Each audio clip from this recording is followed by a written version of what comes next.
As we already saw, the Bible has much to say about money and about money management. చెప్పబడిన రీతిగానే బైబిల్లో మనీకి సంబంధించిన విషయాలు చాలా విస్తృతంగా రాయబడ్డాయి. The Bible provides us a wealth of principles and guidelines on the whole subject of money. బైబిల్లో ఈ మనీకి సంబంధించిన సబ్జెక్ట్ విషయమై చాలా విషయాలు చాలా కూలంకషంగా చక్కగా మనకి నియమాలు ఇవ్వడం జరిగింది. We saw that God has appointed work, and it is through working we have to earn money. మనం నేర్చుకున్నాము పని దేవుడు మనకి నియమించింది, ఆ పని ద్వారా మనం కష్టపడి సంపాదించుకోవడం అనేది దేవుడి చిత్తం అని మనం నేర్చుకున్నాం. And work means legal work. We are not to do any unethical or any dishonest work, but only work that is permitted, legally permitted. అంటే మనకి ఏ పని చేయడానికి అనుమతి ఉందంటే న్యాయంగా, చట్టపరంగా, నీతిగా మనం కష్టపడి సంపాదించుకోవాలి తప్ప చట్టాలని ఉల్లంఘించి కానీ అన్యాయంగా అక్రమంగా మనం సంపాదించడానికి మనకి అనుమతి లేదు.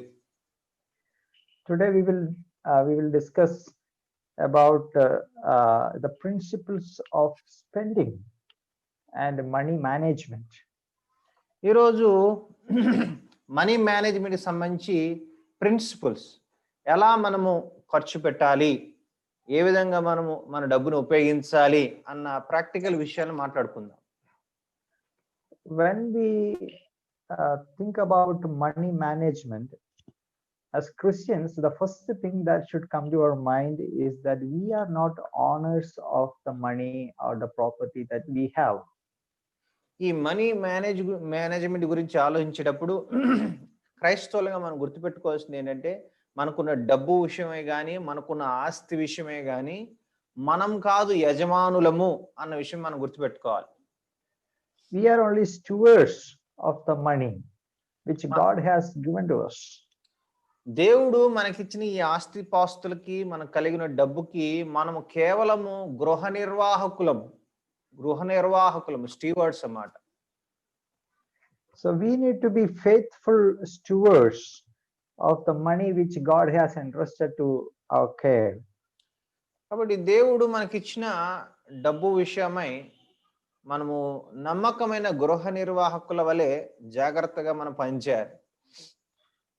Some people know to make money, but they don't know how to spend money. Some people know to only to spend, they don't know how to make money. కొంతమందికి మనం చూసినట్లయితే డబ్బు ఎలా సంపాదించాలో వాళ్ళకి బాగా తెలుసు, కానీ డబ్బుని ఖర్చు పెట్టడం వాళ్ళకి తెలియదు. తర్వాత కొంతమందికి డబ్బు ఖర్చు పెట్టడం బాగా తెలుసు, కానీ డబ్బు సంపాదించడం వాళ్ళకి తెలియదు. So there are guidelines in the Bible concerning spending also. కాబట్టి ఖర్చు పెట్టే విషయంలో, డబ్బును ఉపయోగించే విషయంలో కూడా కొన్ని నియమాలు మనకి ఇవ్వబడ్డాయి బైబిల్లో. There are many principles. We may not be able to discuss all the principles today, but maybe 2 or 3 principles we will see today. బైబిల్లో చాలా నియమాలు ఉన్నప్పటికీ కూడా వాటన్నిటిని చూడడానికి మనకి ఇప్పుడు సమయం లేదు. కొన్నిటిని మనం ఇప్పుడు చూద్దాం. So the first thing about spending is we need a discipline and plan about spending. మనకి ఈ డబ్బుని స్పెండ్ చేసే విషయంలో, ఖర్చు పెట్టే విషయంలో, ఉపయోగించే విషయంలో మనకి ఒక ప్రణాళిక అవసరం. We must spend with discipline. క్రమశిక్షణ అవసరం, డిసిప్లిన్ అవసరం. Why we need discipline? ఎందుకు మనకి డబ్బుని ఉపయోగించే విషయంలో, ఖర్చు చేసే విషయంలో డిసిప్లిన్ అవసరము? Because our income is always limited and expenses can be unlimited. ఏంటి ఇందులో ఎందుకు మన డిసిప్లిన్ కలిగి ఉండాలంటే మన సంపాదన పరిమితి కలిగింది. కానీ ఖర్చులకి పరిమితులు లేవు. అపరిమితమైన ఖర్చులు. However rich a person may be, his the income, the ways of his income are limited. చూడండి, ఆ వ్యక్తి ఎంత ధనవంతుడైనప్పటికీ కూడా పరిమితితో కూడినటువంటి సంపాదనే కదా! ఎంతైనా సరే. ఎంత సంపాదించినా దానికి ఒక లిమిట్ ఉంది కదా! But the ways of expenditure can be unlimited. It always grows. Expenses can be unexpected and it can be unlimited. కాబట్టి ఈ ఖర్చులకి ఈ అంతం లేదు. దానికి ఒక లిమిట్ అనేది లేదు. ఖర్చు పెట్టే కొద్దీ ఇంక ఖర్చులు పెరుగుతూనే ఉంటాయి. So you may have heard the saying, trying to make both ends meet. That is a saying, means that struggling to meet the expenses with the limited income.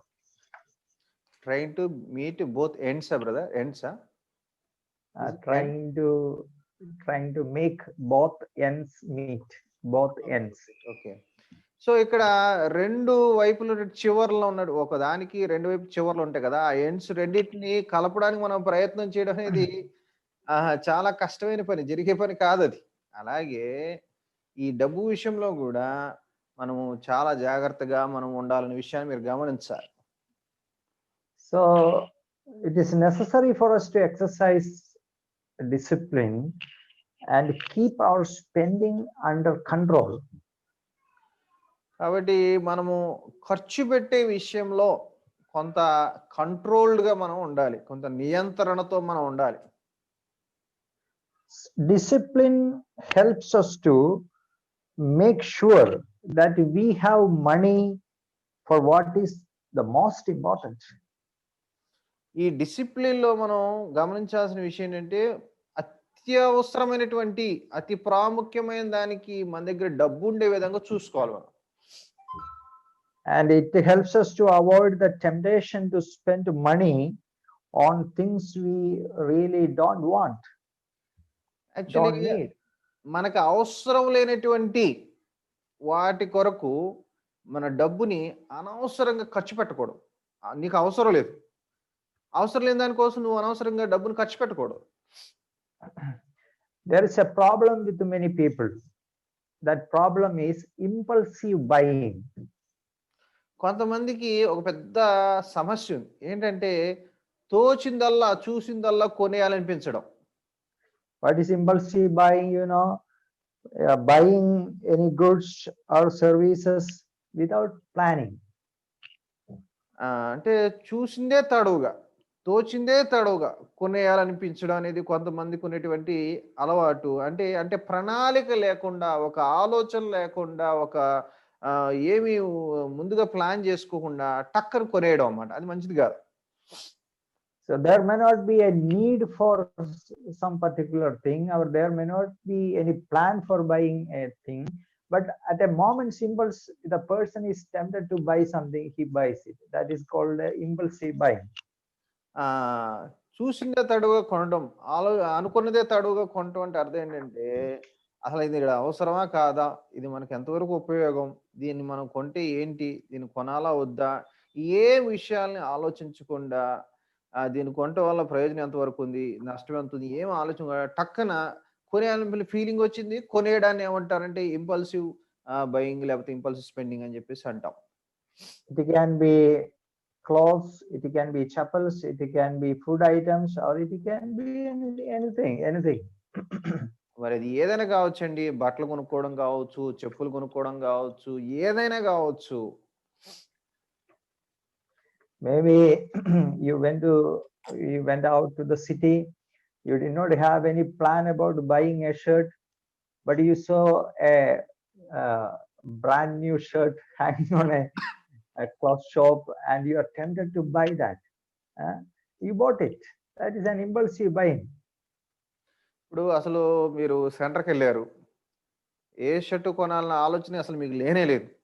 కానీ ఎల్లగానే సెంటర్లో ఒక కొత్త మోడల్ షర్ట్ కనబడింది. అబ్బా భలే ఉందిరా షర్టు, ఇది కొంటే బాగుంటుందిరా అని చెప్పేసి టక్కన వెళ్ళడం, కొనేయడం, ఇంటికి వచ్చేసి వేసేసుకోవడం. దీన్ని ఏమంటారంటే నువ్వు ప్లాన్ చేయకుండా, ఆలోచించకుండా చూడగానే కొనాలనిపించింది కొనేయడాన్ని అంటే ఇంపల్సివ్ బయింగ్, అంటే చూసింది తడుగా కొనాలనిపించడం అన్నమాట. Some ladies have this problem. When they go to the textiles, they may have a dozen sarees at home, but they see a new saree and they are attracted to it and they want, oh, I want this saree. They buy it. There is an impulsive buying. కొంతమంది లేడీస్‌కి ఈ సమస్య ఉంటది. వాళ్ళు ఏదైనా బట్టల షాప్‌కెళ్లారనుకోండి, వాళ్ళకి ఇంట్లో ఒక డజను చీరలు ఉన్నప్పటికీ కూడా, అవి చాలవనట్లు చూసిందే తడుగా ఒక మంచి మోడల్ కనబడిన, ఒక మంచి శారీ కనబడి ఇమ్మీడియేట్‌గా ఏం ఆలోచించకుండా కొనేస్తూ ఉంటారు కొంతమంది. So we should be disciplined. We should be wise in our spending. Otherwise, we will become poor or we will be in trouble. మనము ఖర్చు పెట్టే విషయంలో ముఖ్యంగా కొంచెం ఆలోచించి ప్రణాళికబద్ధంగా కొనడం అనేది డిసిప్లిన్, ఆ క్రమశిక్షణ మనకు చాలా చాలా అవసరం. In Luke chapter 14, verses 28 to 30, Jesus gives us a principle. లూకాసు సువార్త 14వ అధ్యాయము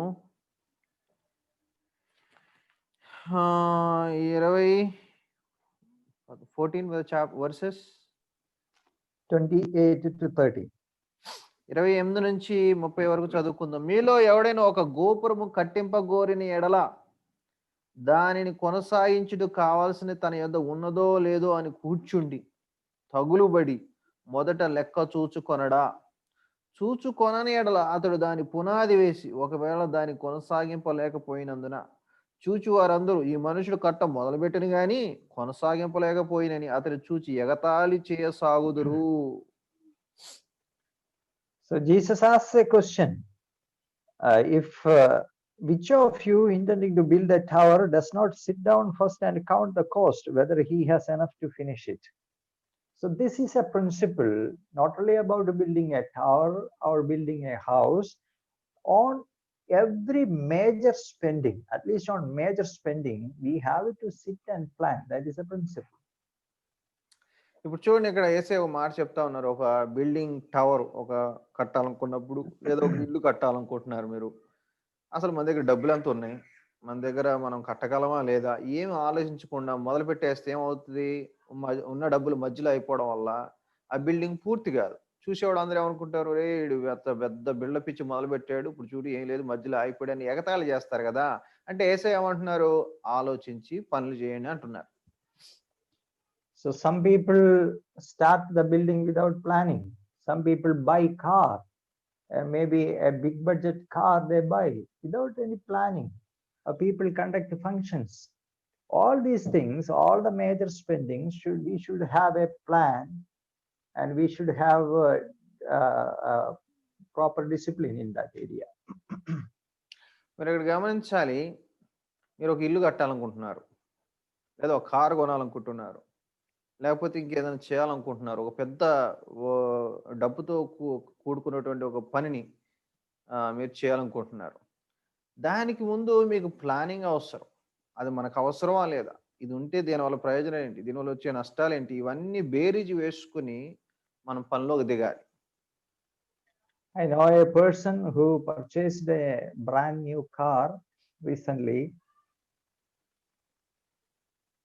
Yeah. He purchased it just before the corona outbreak. It is on loan he purchased. నాకు తెలిసిన ఒక వ్యక్తి ఉన్నాడు, మంచి బ్రాండ్ న్యూ కార్ కొన్నాడు. ఇప్పుడు కరోనా ముందు కొన్నాడు, లోన్ తీసుకుని కొన్నాడు, తర్వాత కరోనా వచ్చింది. It cost around 10 lakhs. And what happened, the corona came and now his salary is cut down to half. Now he's struggling to pay back the loan. ఇప్పుడు ఏమైంది, 10 లక్షలు పెట్టి కారు కొనుక్కున్నాడు, తర్వాత కరోనా వచ్చింది. కరోనా వచ్చి ఈ కరోనా పరిస్థితుల వల్ల ఏమైంది, ఆయన శాలరీ కాస్త సగం అయిపోయింది. ఇప్పుడు ఆ యొక్క బండి కిస్తీలు కట్టలేక నానా అవస్థలు పడుతున్నాడు ఆయన.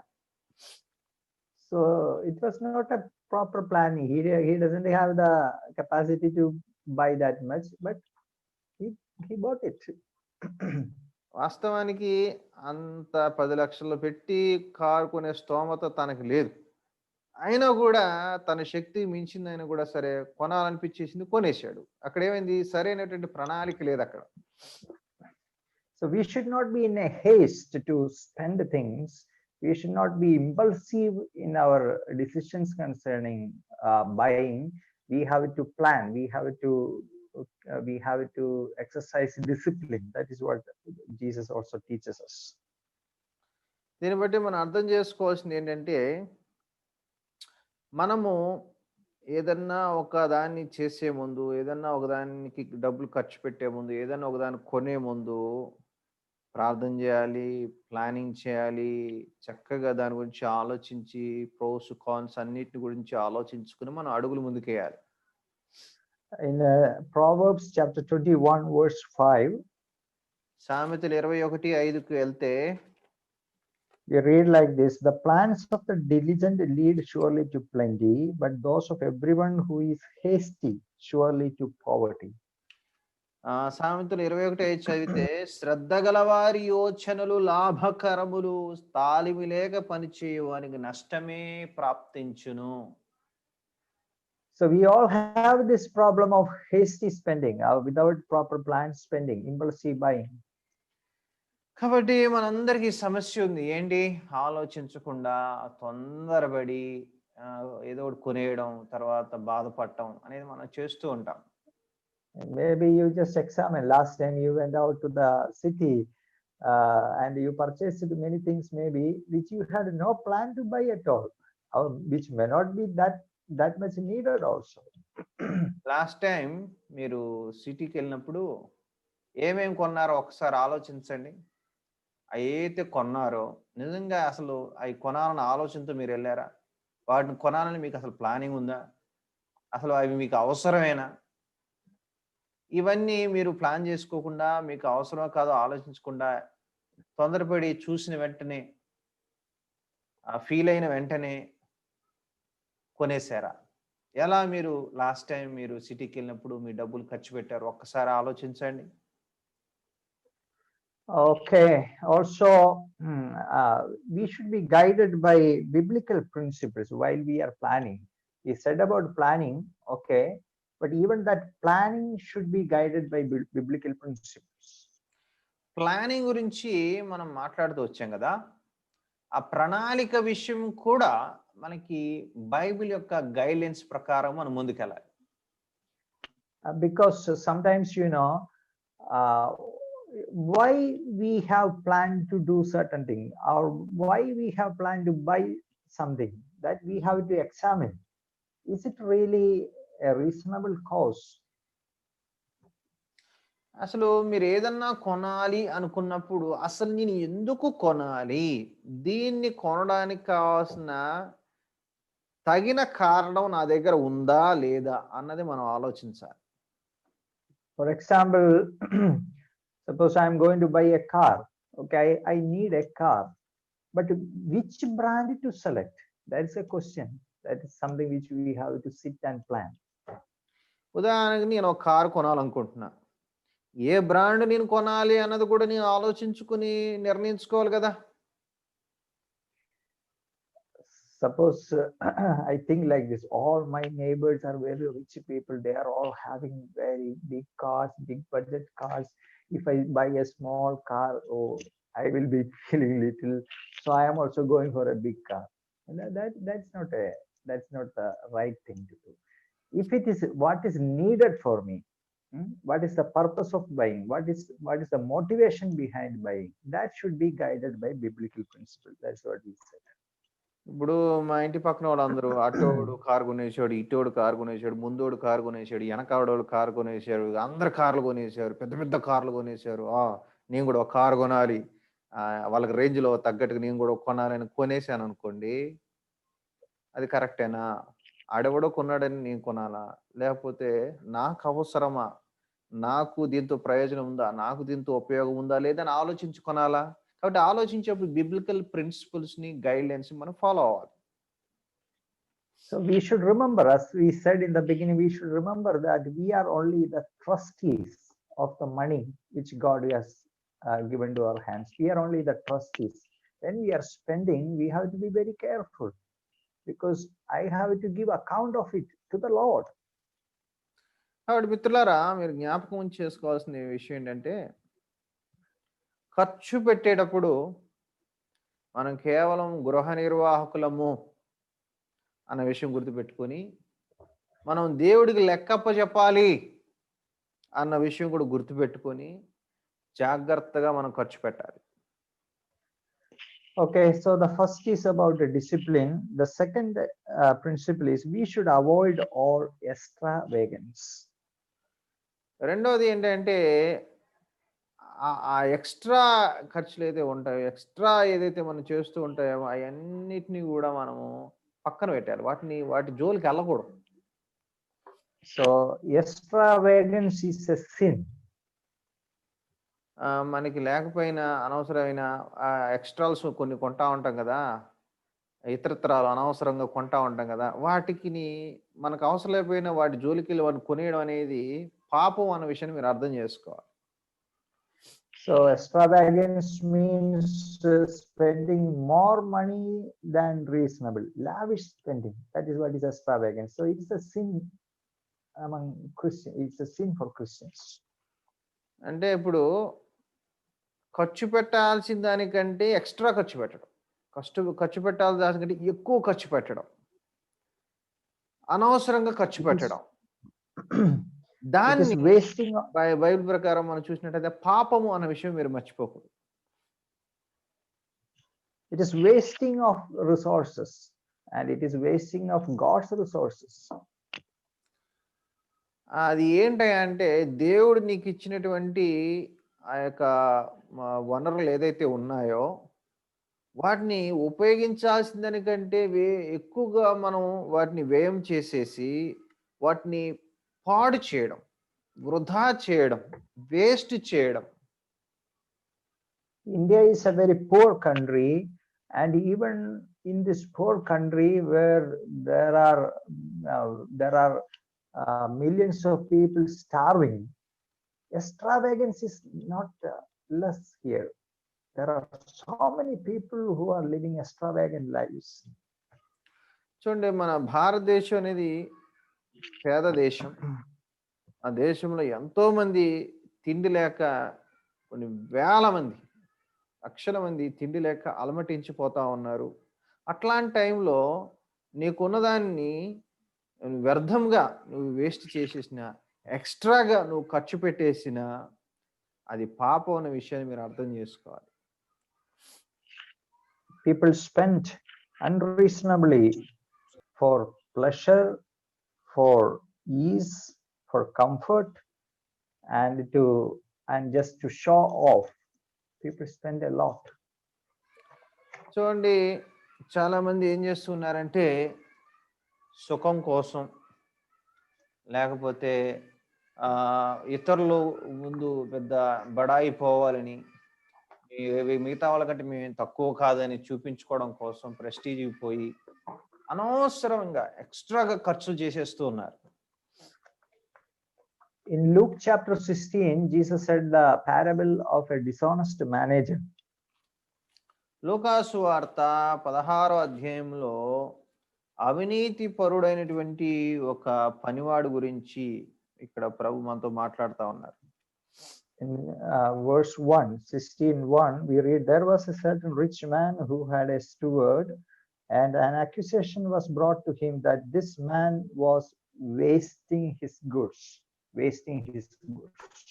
చూడండి, ఇక్కడ 16:1లో, మరియు ఆయన తన శిష్యులతో ఎట్లయినను, ఒక ధనవంతుని యొద్ద ఒక గృహ నిర్వాహకుడు ఉండెను, వాడు అతని ఆస్తిని పాడు చేయుచున్నాడని అతని యొద్ద వాని మీద నేరం మోపడు. పాడు చేయుచున్నాడు అనే నేరం మోపడింది. So the accusation brought against that manager was that he was wasting away the goods or the property of the owner. ఇక్కడ మనం చూస్తే ఈ గృహ నిర్వాహకుడు ఎవరైతే ఉన్నాడో ఆయన ఏం చేస్తున్నాడు, ఆ ధనవంతుని యొక్క, ఓనర్ యొక్క ఆస్తి మొత్తం కూడా పాడు చేస్తూ ఉన్నాడు. ఆ పాడు చేస్తున్నాడని కంప్లైంట్ ఆయన మీద వచ్చింది. So it is foolish to squander the wealth. Actually, in Proverbs chapter 21, verse 20, there is a verse about that. Proverbs chapter 21, verse 20. సామెతలు 21:20లో మీరు వెళ్తే, సామెతలు 21:20లోకి మీరు వెళ్తే అక్కడ ఒక సామెత మనకు కనబడుతుంది. ఏంటది? విలువ గల ధనమును నూనెయు జ్ఞానుల ఎంట నుండును, బుద్ధిహీనుడు దాని వ్యయపరచును. Yeah, but a foolish man squanders it. That's what he said there. బుద్ధిహీనుడు దాన్ని ఏం చేస్తాడు? వ్యయపరచును, వేస్ట్ చేస్తాడు. So we are not supposed to waste the resources which God has given to our hands. దేవుడు మన చేతులకు అప్పగించినటువంటి ఆస్తిపాస్తులు కానివ్వండి, డబ్బును కానివ్వండి, వనరులను కానివ్వండి, వేస్ట్ చేసే హక్కు, అధికారం మనకి లేదు. We have to use for we can use what is needed for us. Then the resources, there are other people who need it. We ourselves may need it later. కాబట్టి మనకి అవసరము భవిష్యత్తులో, లేకపోతే ఇతరులకి అవసరము. కాబట్టి మనం ఏమి ఆలోచించకుండా అనవసరంగా వేస్ట్ చేయడం అనేది అసలు పనికిమాల పని, బుద్ధిహీనత అనే విషయాన్ని మీరు అర్థం చేసుకోవాలి. You remember when Jesus multiplied the bread and fish, all the people had eaten and they were filled, the thousands of people, and Jesus gave a special instruction: don't waste anything, gather everything that is left. And they gathered 12 baskets full of the bread and fish. That was an instruction which Jesus gave. చూడండి, 5 రొట్టెలు 2 చేపలని ప్రభువు multiply చేసిన సందర్భంలో అనేక వేల మంది తిన్న తర్వాత శిష్యులకి ఏం చెప్పారు ప్రభు? ఆ మిగిలిన రొట్టె ముక్కలు కూడా ఏరమని చెప్పడం జరిగింది. వాటిని వేస్ట్ చేయొద్దని ప్రభు చెప్పారు. There is a story I have heard about Ratan Tata, which he shared in the social media. That's how it is circulating. He was in a foreign country. I suppose it was in Germany or France, I don't remember. And his friends took him to a hotel for dinner. నేను రతన్ టాటా గురించి ఒక విషయాన్ని నేను విన్నాను. అది social మీడియాలో కూడా అందుబాటులో ఉంది. అదేంటంటే, ఒకసారి రతన్ టాటా జర్మనీ వెళ్ళారు. అక్కడికి వెళ్ళినప్పుడు ఆయన స్నేహితులు ఆయన్ని ఒక హోటల్కి తీసుకెళ్ళడం జరిగింది. It was a star hotel, and they ordered, the friends ordered a dinner, a very rich dinner for Tata. Friends ఆయన్ని ఒక 5 స్టార్ హోటల్కి తీసుకెళ్లారు. అక్కడ చాలా రుచికరమైనటువంటి డెలిషియస్ ఫుడ్ని వాళ్ళు ఆర్డర్ చేశారు. So they had the food. There was plenty of food ordered, and they ate something, and they left. Maybe more than half was left there, and they were about to leave. Then the waiter came and said, "Sir, it's not finished. You have to finish the food." తర్వాత వాళ్ళు food అంతా తిన్నారు. అంటే పూర్తిగా తినలేదు, సగం సగం తినేసి వదిలేశారు. ఆ ఫుడ్ అంతా అలాగే ఉండిపోయింది. వాళ్ళు లేచి తిన్న తర్వాత లేచి వెళ్ళిపోతూ ఉంటే మధ్యలో వెయిటర్ వచ్చేసి, సార్ ఏంటి సార్ ఫుడ్ అంతా అలాగే ఉండిపోయింది, మీరు ఆ ఫుడ్ తినాలి కదా అని అడిగాడు. Then the friends said that don't worry, we are paying the bill, you don't worry about that. అప్పుడు ఆయన ఫ్రెండ్స్ అన్నారు, ఎందుకయ్యా మేము డబ్బులు పే చేస్తున్నాం కదా, దాని గురించి నువ్వేం వర్రీ అవ్వకని చెప్పేసి అన్నారు. But he went to the manager, and the manager came to them and said, "Sir, you are not permitted to waste food here. Whatever you can eat, you order. Extra you cannot waste, because food belongs to the society." వెంటనే ఆ యొక్క waiter వాళ్ళ యొక్క manager దగ్గరికి వెళ్ళి చెప్పాడు. వెంటనే manager వచ్చి వాళ్ళతో, సార్ అవును డబ్బు మీరే పే చేస్తున్నారు, అలాగని చెప్పేసి ఫుడ్ని వేస్ట్ చేసే హక్కు మీకు లేదు. ఫుడ్ సొసైటీకి చెందింది. దాన్ని పాడు చేసే హక్కు ఎవరికీ లేదు, దాన్ని మీరు పూర్తి చేయాల్సిందే అని చెప్పేసి అన్నాడు. And they packed it and they gave it to them. You have to take it. It's either you have to eat it and finish, or you have to take it home. No wasting permitted here.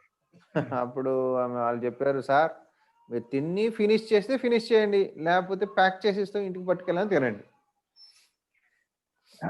So in foreign countries, there are many countries where it is written in hotels, wastage of food is not permitted. You will be fined for wasting food. విదేశాల్లో కొన్ని హోటల్స్లో ఒక మాట రాసుంటుంది అక్కడ, ఏంటంటే ఇక్కడ ఆహారాన్ని waste చేయకూడదు, ఎవరైనా ఫుడ్ని వేస్ట్ చేసినట్లయితే వారికి జరిమానా విధించబడును అని రాసుంటది. We have to be very careful. Are we spending for what is needed, or are we spending unreasonably, lavishly? కాబట్టి మనం ఖర్చు పెట్టే విషయంలో చాలా జాగ్రత్తగా ఉండాలి. మనం రీజనబుల్గా ఖర్చు పెడుతున్నామా, లేకపోతే కారణం లేకుండా అనవసరంగా వ్యర్థంగా మనం ఖర్చు పెడుతున్నామా అన్నది మనం కొంచెం ఆలోచించాలి friends. In economics, wants are divided into 3 categories. మనము ఎకనామిక్స్లో చూసినట్లయితే, అర్థశాస్త్రం కనుక మనం చూసినట్లయితే, మన యొక్క కోరికల్ని మన యొక్క కోరికలు ఏదైతే ఉంటే వాటిని 3 రకాలుగా విభజిస్తారు.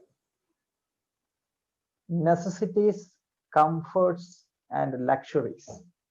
ఒకటి ఏంటంటే అత్యవసరమైనది, అంటే నీకు ఖచ్చితంగా అవసరమైనది. రెండోది నీకు కొంచెం సుఖంగా ఉండటం కోసం, కంఫర్ట్గా ఉండటం కోసం. మూడోది లగ్జరీ, అంటే సౌకర్యవంతమైన జీవితం, సౌకర్యవంతమైన జీవితం.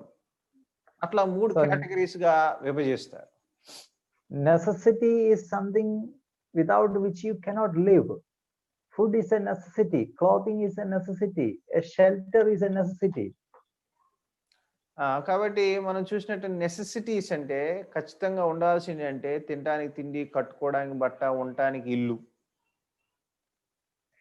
But comfort means that is something that makes life comfortable and easier.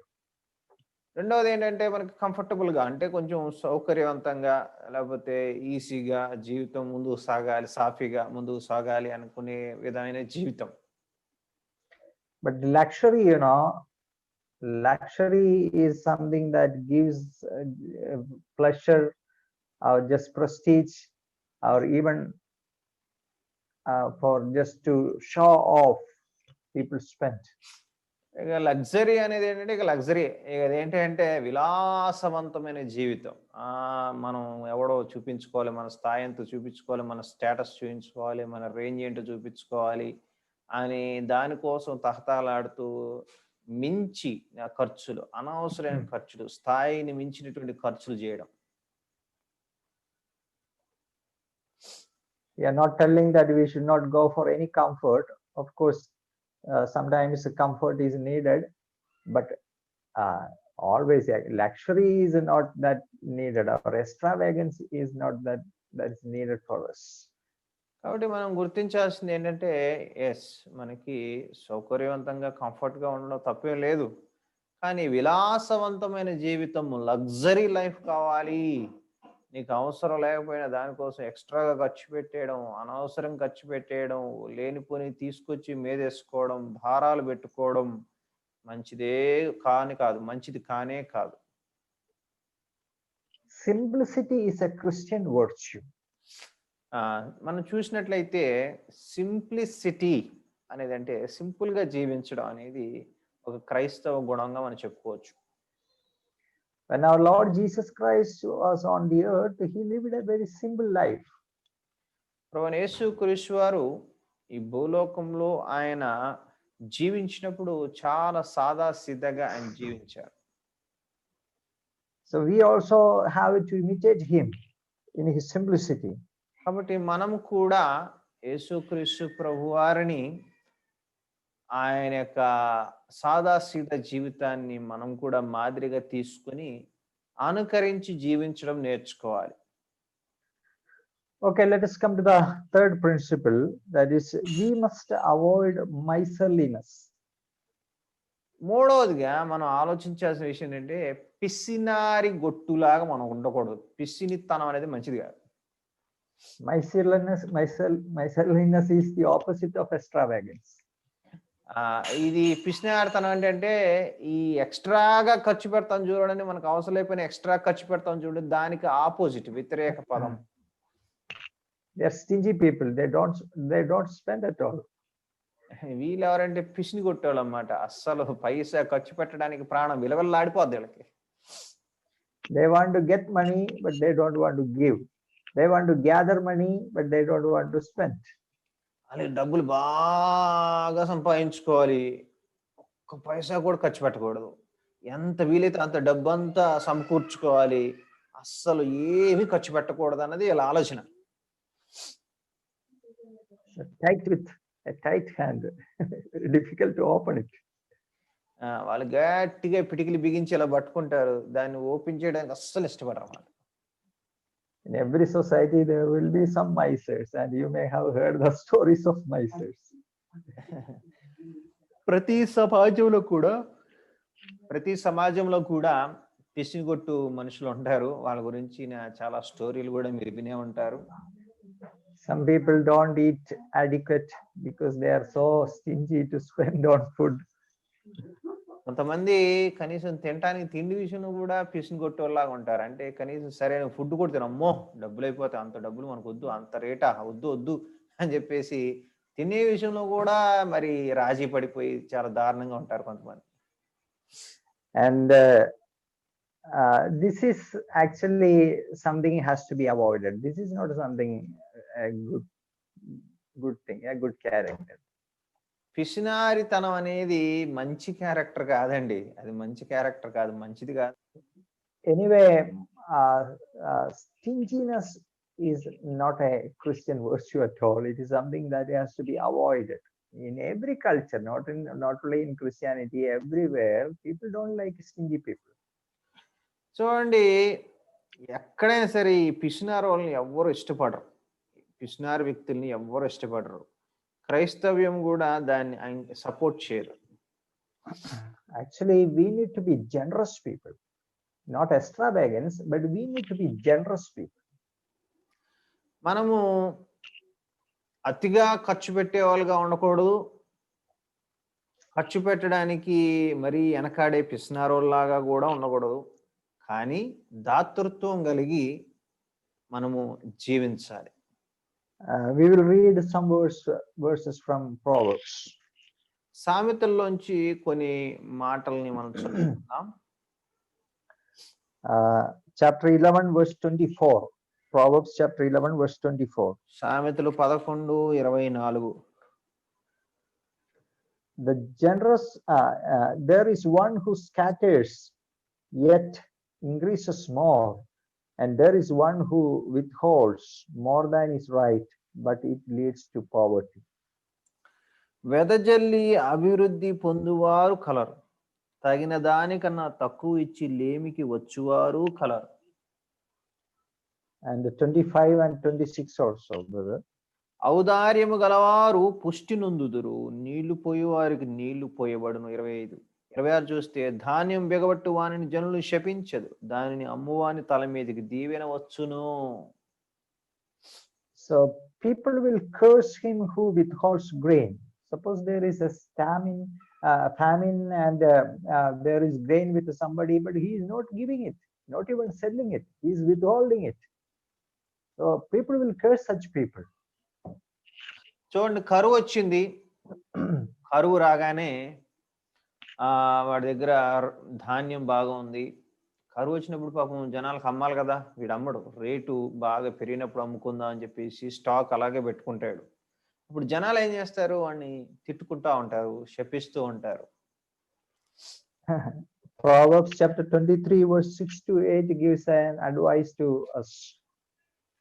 సామెతలు 23:6-7 చదువుకుంటే, సామెతలు 23:6-7.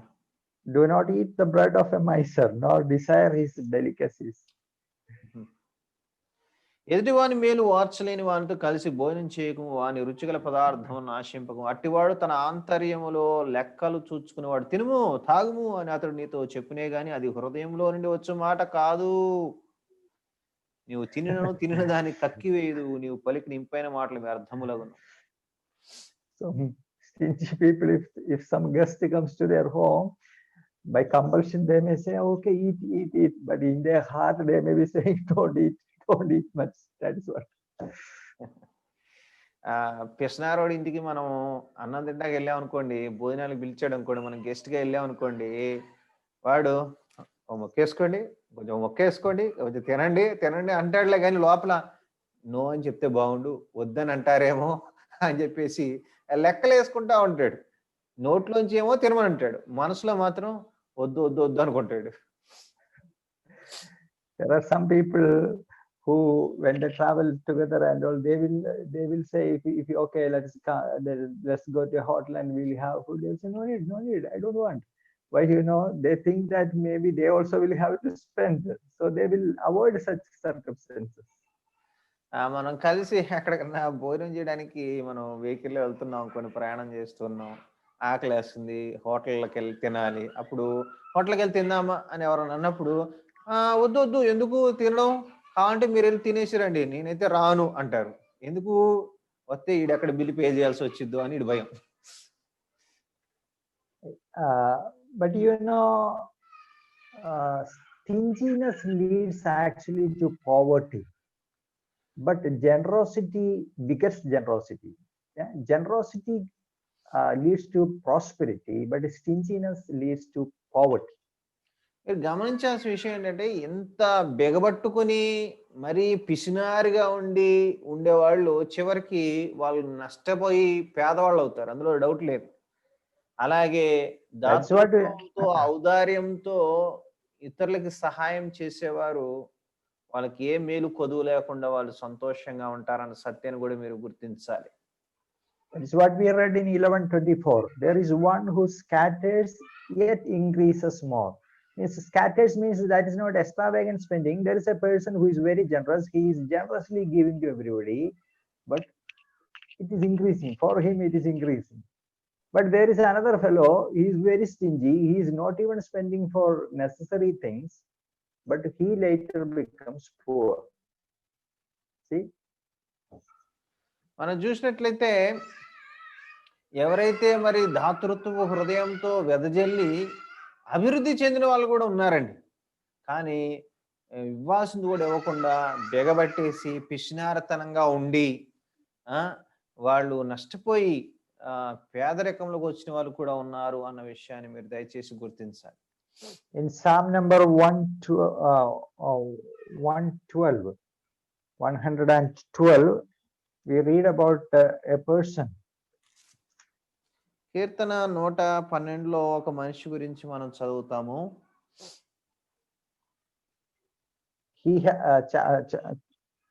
Psalm number 112 verse 9. He has dispersed abroad, he has given to the poor, his righteousness endures forever. His horn will be exalted with honor. The wicked will see it and be grieved.